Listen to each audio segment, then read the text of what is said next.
Hello, welcome to another episode of Kitchen Closed with BrightRock. And if you're wondering why I started with a mask on, well, that was part of the package that arrived yesterday from Mr. Luke Dale Roberts, his gourmet hampers that are being delivered all over the country. The food's spectacular. This is a really cool addition. And Luke, of course, one of the 7 chefs that we've had to date on Kitchen Closed. We've had a great deal of fun with some of the finest cooks in South Africa. And that makes this a slightly bittersweet episode because it is the last episode of this first series of Kitchen Closed. And we started with David Higgs.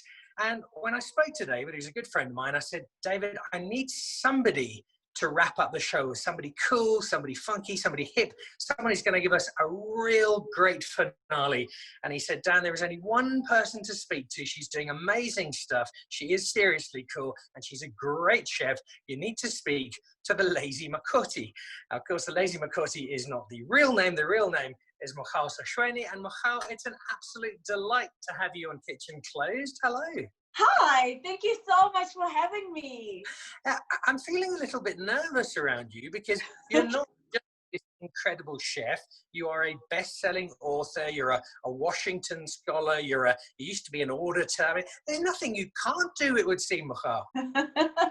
Don't be nervous at all. The recipe that I picked is super easy. I promise you, you'll be just fine. Well, we're going to get into that recipe in just a moment. I'm really excited because it's a quintessentially South African dish. But before we start cooking, very quickly, your story, would it be fair to say that you're a failed auditor who found her way into cooking? I don't know about failed auditor, but yes, that is where I started out.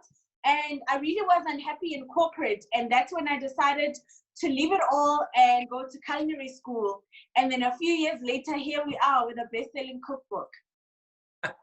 So you could be sitting in a dreary, grim office, crunching numbers for somebody else and working 16 hours a day. Instead, you get to hang out with me in our respective kitchens making food. I hope that's the better option. That is so much the better option. So lucky me. Oh no, the luck is all mine, not just because I get to hang out with you, but by the time we're done with this episode, I will have yet another dish in my armory. My wife has been very impressed with what I've been able to come up with over the course of the series. So this is our final dish. We're going all out South Africa. What are we making? So today we are making a South African favorite. I mean, everyone from the top to the bottom makes it. It's called Chakalaka, and it's something we really like to have when we're having braais. So it's a braai relish. You can have it with any kind of meat, with pap, with rolls, really with anything. Every single South African home should know how to make this. So this is a dish, once it's done, once this is filmed, I'm going to send this episode to a friend of mine who's probably the biggest Chakalaka fan on the world, and he's probably a big fan of yours as well. His name is George Colombaris, and you might know him as one of the former MasterChef Australia judges. He just loves the name Chakalaka. He wants to start a restaurant. So he will love this. All South Africans will love this. And why I love this is that it comes from a really special place in your heart. This is your mum's recipe, isn't it? This is definitely my mom's recipe. This is how you know that I really do love everyone, because I'm sharing her secret recipe for you to make. All right, so it's just you, me, and 800,000 people quietly watching this together. All right, I've got my ingredients. So let me just do a quick check to make sure I haven't missed anything. I've got a green and a yellow pepper, all carefully diced up. I have carrots. I didn't do what I'm told. I'm very bad as a chef student. You told me to grate them. I've diced them. My apologies. I've got some chopped onion. I've got some garlic. I've got some ginger. I've got some chili. I have a little bit of sugar and a can of baked beans. Throw in some olive oil, and I think I'm good to go. Yes, you definitely are good to go. The one other thing I love about this recipe is that you can always swap out certain ingredients that you don't like. And if you like it a little more hot, you can add a little more curry, a little more chili. It'll still taste wonderful. All right, fantastic. Okay, let's get going then. How do I start? So the very first thing we're going to do is turn on our stove, and that's to heat our oil. How hot do I want this, Mogau? So we're doing about a medium heat, so not terribly high. We're doing a medium heat, and that's just to heat our oil. Alrighty. So I've got some olive oil here. Is that all right? That's perfectly fine. You can use olive oil, you can use vegetable oil. Either one will work. We'll still get to the same destination. All right, my proudly South African olive oil is in my pot. Yeah. The journey of Chakalaka greatness has begun. So we're going to start with the onion and then saute it for a little bit, and then only add our ginger and garlic. All right. So, Mogau, I have to let you into a little secret. I do love cooking. It's from very much a passion perspective rather than an expertise perspective. But one of the chefs on the Pete Goff Wood was the first person to really teach me how to cook, other than my mum. And then Jenny Morris, who we've also had on the show. I've done her classes as well. So I've done a little cooking, but your expertise to greatly enhance what I'm able to produce. Oh my goodness, you are one of the luckiest people ever, because you get to learn from really the cream of the crop when it comes to South African cooking and South African chefs. And I would say cream of the crop generally, and not just South Africa, because I've traveled the world. I've written about food and wine for many, many years now. I've eaten at some great restaurants all over the place. And I genuinely think that our top South African chefs are as good as any in the world. Definitely, definitely. Can we swap lives, please? There might be some very disappointed people if I was the one cooking for them instead of you, Mogau. All right, I've got sauteing. Can I toss in my ginger and my garlic? Yes. So now we've been frying our onions for about 2 minutes. Now we're going to add our ginger and garlic.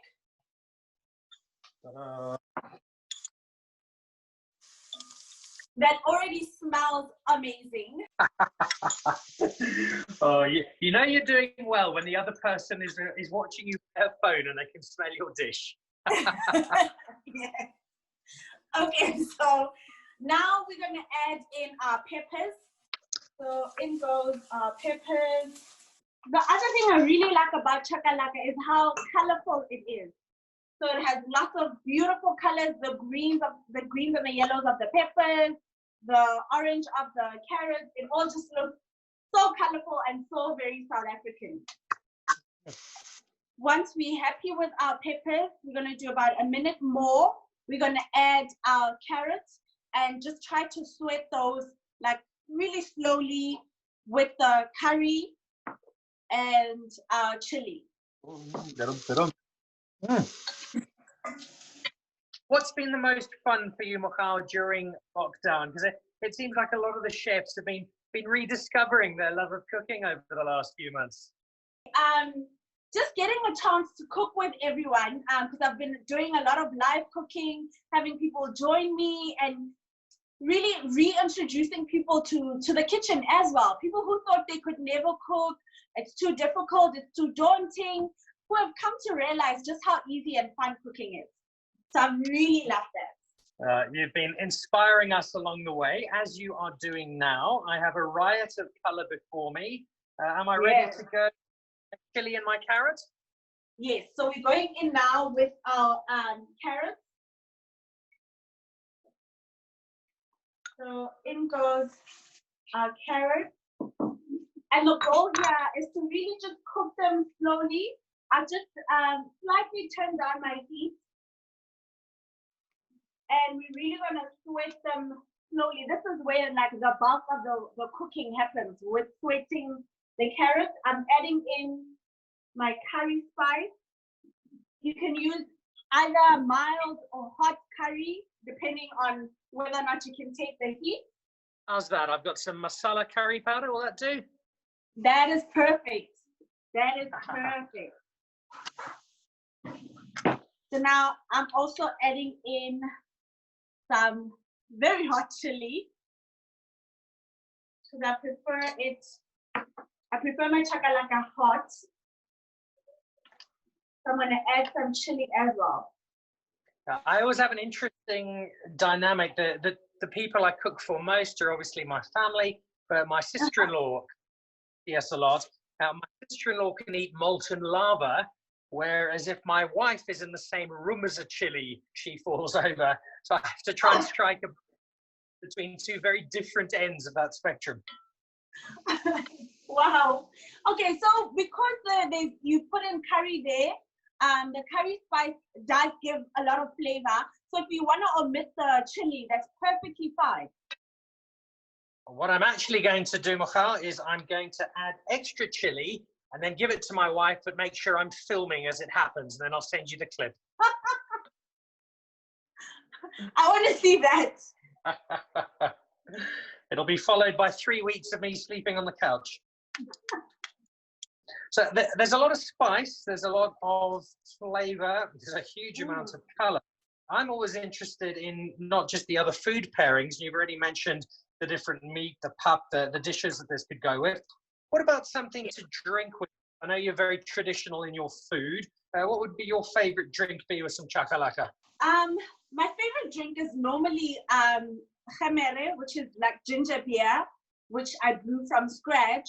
But I said not for this because, you know, all of that punch that ginger beer packs versus the punch that the chakalaka packs, a little too much punch.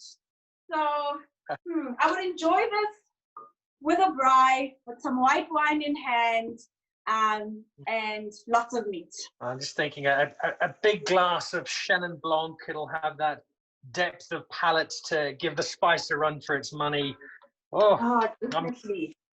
As soon as your carrots start to like soften and really sweat off, we are almost there. I mean, this is like really quick and easy to make. So I'm happy with that. Then the next thing we're going to add is our tomatoes. And you can grate them or add the ones from a can. It really doesn't matter. I'm doing about 2 tomatoes and some sugar, like a teaspoon of sugar. And that's just to offset the acidity of the tomato. Perfect. So, tomato is in. And then your teaspoon of sugar. What I also love about this is it's only 1 pot, minimizes the washing up, which is always a bonus. My favorite thing about like 1 pot cooking, the lazy in my name. I love 1 pot cooking, just 1 pot to wash. Tell us about the name, the Lazy Mokoti. You're clearly not lazy because you're immensely hardworking and your career success shows that. The Makoti part and how did the Lazy Mokoti come about? So Makoti is a Zulu word and it means daughter-in-law.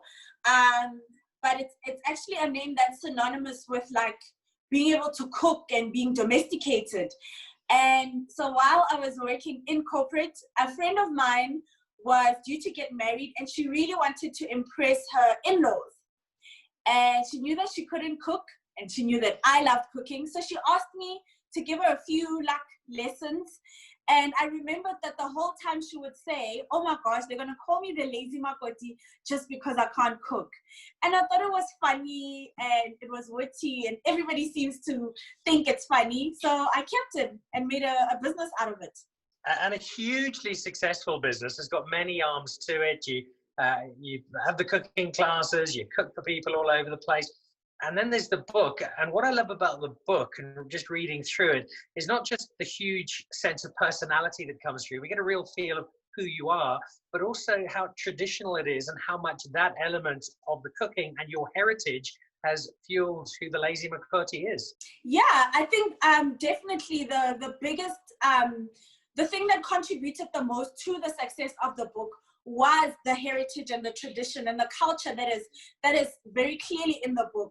A lot of South African cookbooks or cookbooks produced in South Africa continue to highlight, you know, other forms of cooking like French and Italian, which are great. But I felt like who's really talking to our heritage and our culture here in South Africa? Yeah, it's kind of been outside of the braai manual. There isn't a huge amount of culinary literature that celebrates food that comes from home. Yeah, sadly so.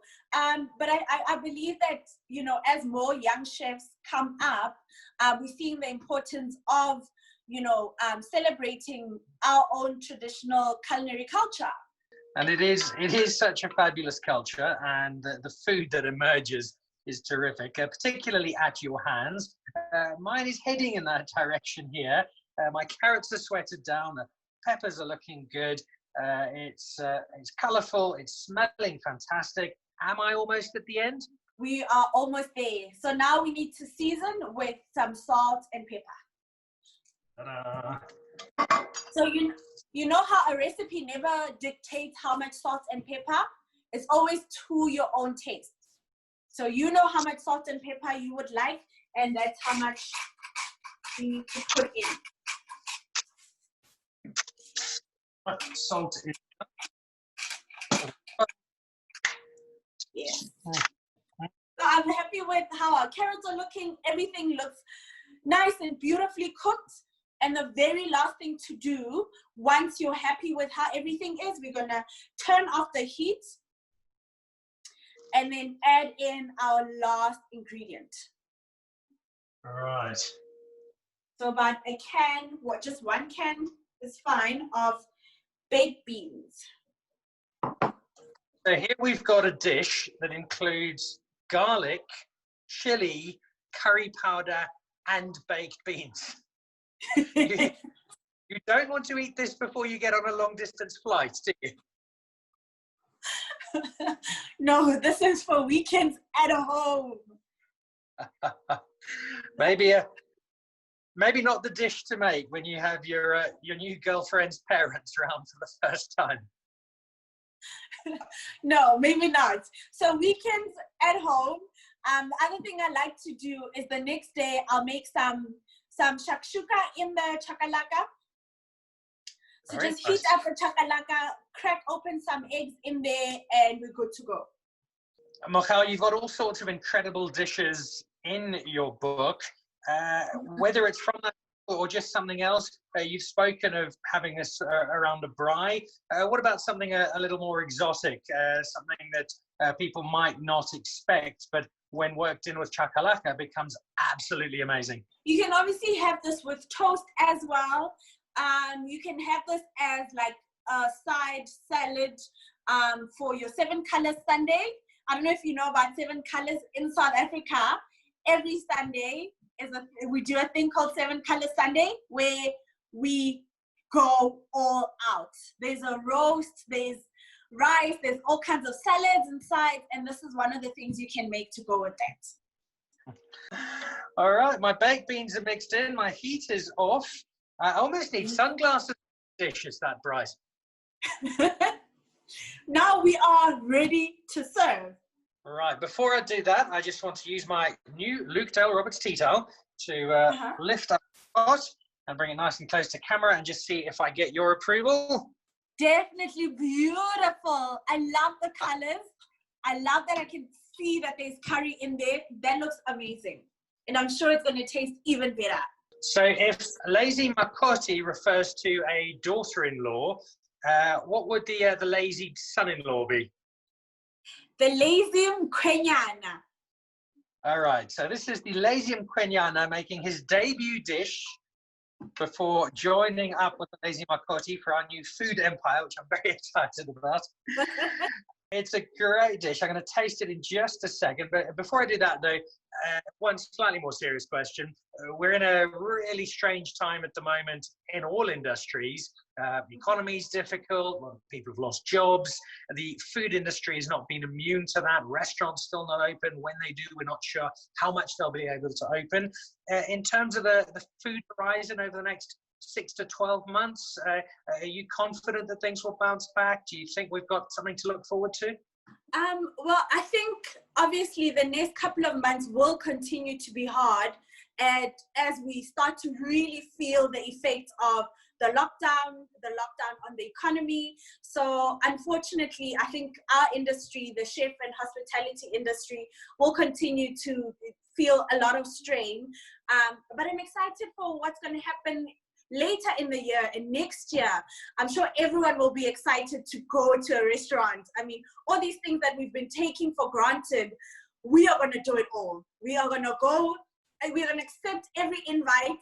We're going to take every chance to go to our favorite restaurants. We're going to dress up every day. So I'm really excited about what's going to happen post this COVID situation. All right, it was nice to hear an upbeat note with which to finish. My last act for today is to try my dish. So in good Yes. chef fashion, take it straight out of the pot and see what it's like. Now, here we go.